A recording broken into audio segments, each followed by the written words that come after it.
नमस्कार मेरा प्यारा साथीहरू, कस्तो छ तपाईहरुको दिन?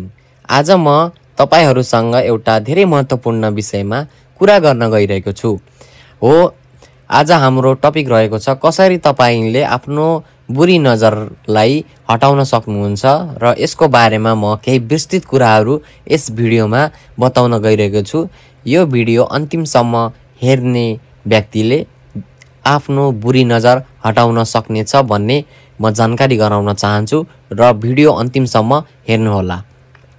साथीहरू, हामी सबैले बुरी नजरको बारेमा सुनेका छौं। हाम्रा हजुरआमा आमाहरूले सधैँ भन्नुहुन्थ्यो बुरी नजरबाट बच्नुपर्छ भनेर। तर यो बुरी नजर भनेको के हो त र यसले हामीलाई कसरी असर गर्छ? हेर्नुहोस् साथीहरू, म तपाईहरूलाई एउटा साधारण उदाहरण दिन्छु। मानौ तपाईले नयाँ व्यवसाय सुरु गर्नुभयो, सबै राम्रो चलिरहेको छ, तर अचानक के हुन्छ भने व्यापारमा घाटा आउन थाल्छ, घरमा किचकिच बढ्छ, स्वास्थ्यमा समस्या आउन थाल्छ। यस्तो किन भयो त अचानक?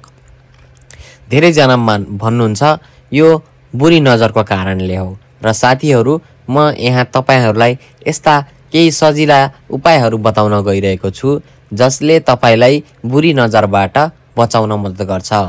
सबैभन्दा पहिले म तपाईहरूलाई एउटा सजिलो घरेलु उपाय बताउँछु।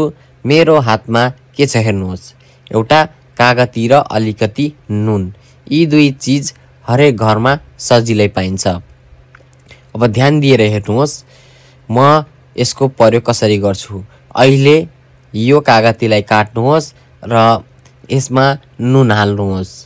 बिहान उठ्ने बित्तिकै यो मिश्रणलाई घरको चार कुनामा छर्कनुहोस्। तर याद राख्नुहोस्, यो काम गर्दा ओम नमः शिवाय मन्त्र जप्नुपर्छ। अब अर्को महत्त्वपूर्ण उपाय, लसुन र खुर्सानीको टीका। मेरा धेरै दर्शकहरूले यसको प्रयोग गरेर फाइदा पाएका छन्। हेर्नुहोस्, 7 वटा लसुनको पोटी, 5 वटा खुर्सानी र केही तुलसीको पातहरू लिनुहोस्। यसलाई कसरी बनाउने भनेर म तपाईलाई भन्ने छु।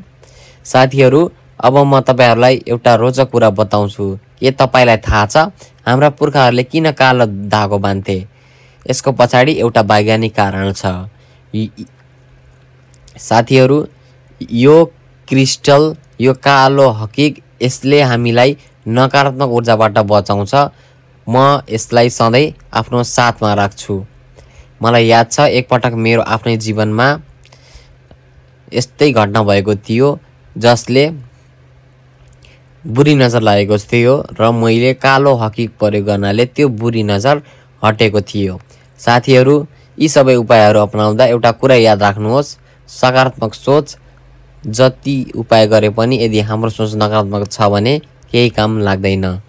अब विस्तृत रूपमा भन्दाखेरि खुर्सानी र लसुनमा एउटा कालो धागोमा बाँधेर उसलाई घरको पहिलो ढोकामा, मेन डोरमा यदि बाँध्नुभयो भने बुरी नजरबाट बच्न सकिन्छ।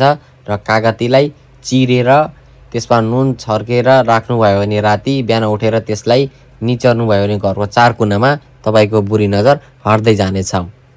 म आशा गर्छु आजको यो भिडियोले तपाईहरूलाई केही नयाँ कुरा सिक्न मद्दत गर्यो। यदि तपाईसँग कुनै प्रश्न छ भने कमेन्ट बक्समा लेख्नुहोस् र भिडियो मन परेमा लाइक र सेयर गर्न नबिर्सिनुहोला। अर्को भिडियोमा भेटौँला। नमस्कार।